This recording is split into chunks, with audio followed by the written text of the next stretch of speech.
ഏകദേശം 10 ലക്ഷത്തോളം ആളുകൾ അപ്ലൈ ചെയ്യുന്ന ഒരു എക്സാമിനേഷൻ. എക്സാം ദിവസം ഏകദേശം 4 ലക്ഷം ടു 5 ലക്ഷം ആളുകൾ എഴുതുന്ന ഒരു എക്സാമിനേഷൻ. അതിൽ നിന്ന് തന്നെ പ്രിലിമിനറിയിൽ നിന്ന് ഏകദേശം 15,000-ഓളം പേർ മെയിൻസിലേക്ക് സെലക്ടഡ് ആവുന്ന ഒരു എക്സാമിനേഷൻ. അവിടെ നിന്ന് ഏകദേശം 3,000-ഓളം പേർ ഇന്റർവ്യൂയിലേക്ക് സെലക്ടഡ് ആവുന്ന ഒരു എക്സാമിനേഷൻ.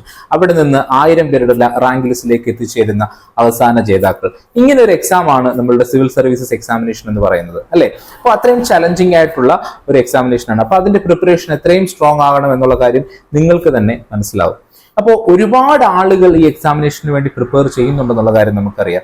മിക്കവാറും എല്ലാ സ്ഥലങ്ങളിലും വലിയ ഹ്യൂജ് ഫീസ് കൊടുത്തായിരിക്കും ഇവരെല്ലാവരും ഈ ഒരു എക്സാമിനേഷന് വേണ്ടി പഠിക്കുന്നത്. എന്നാൽ ഈ പഠിക്കുന്ന ഇൻസ്റ്റിറ്റ്യൂഷൻസിൽ ഇവർ പോകുമ്പോൾ കൂടുതൽ ആളുകളിലും കണ്ടുവരുന്ന ഒരു പ്രവണതയുണ്ട്. ഇപ്പൊ നിങ്ങൾ ഏതൊരു ഇൻസ്റ്റിറ്റ്യൂഷനിൽ പഠിക്കുന്ന ആളുകളാണെങ്കിലും നിങ്ങളൊന്ന് ശ്രദ്ധിച്ചാൽ മതി. ചിലപ്പോൾ ഒരു 5-6 മാസമൊക്കെ വളരെ കൺസിസ്റ്റന്റ് ആയിട്ട് പോവുകയും അതിനുശേഷം ഞാൻ ഇനി ഒരു സെൽഫ് പ്രിപ്പറേഷൻ മോഡിലേക്ക് പോകാം എന്നുള്ളൊരു തീരുമാനം എടുക്കുകയും അവിടെ നിന്ന് ഈ ക്ലാസ്സുകളുടെ ആളുകളുടെ എണ്ണം കുറഞ്ഞു വരുന്ന ഒരു പ്രവണത നമുക്ക് ഈ ഒരു എക്സാമിനേഷന്റെ ട്രെയിനിങ് ഫീൽഡിൽ കാണാൻ സാധിക്കുന്നതാണ്.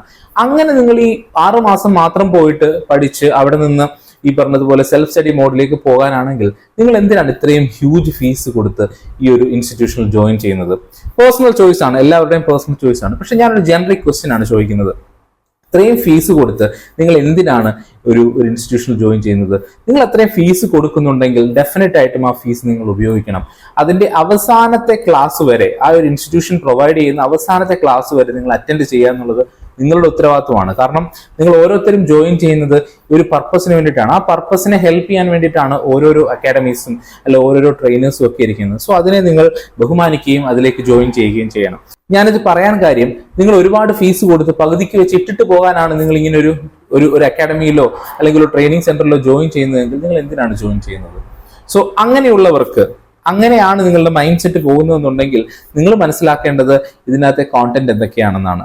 നിങ്ങൾ മനസ്സിലാക്കേണ്ടത് എന്തൊക്കെ കാര്യങ്ങളാണ് കൃത്യമായിട്ട് പഠിക്കേണ്ടത്, നിങ്ങൾ മനസ്സിലാക്കേണ്ടത് എങ്ങനെയാണ് ഇതിനു വേണ്ടി പഠിക്കേണ്ടത് എന്നുള്ള കാര്യങ്ങളാണ്. അങ്ങനെയുള്ള എല്ലാ കാര്യങ്ങളും പഠിക്കാൻ ഇന്ത്യയിലെ തന്നെ ഏറ്റവും അഫോർഡബിൾ ആയിട്ടൊരു പ്ലാറ്റ്ഫോം ഉണ്ട്. അതാണ് IPM IAS platform. IPM IAS ആപ്പിൽ നമ്മളുടെ റെക്കോർഡഡ് കോഴ്സ് അവൈലബിൾ ആണ്. അത് പ്രീ റെക്കോർഡഡ് ആണ്, ക്ലാസ്സുകളെല്ലാം പ്രീ റെക്കോർഡഡ് ആണ്. പക്ഷേ ഇന്ത്യയിലെ തന്നെ ഏറ്റവും അഫോർഡബിൾ ആയിട്ടുള്ള ഒരു പ്രോഗ്രാമാണ്.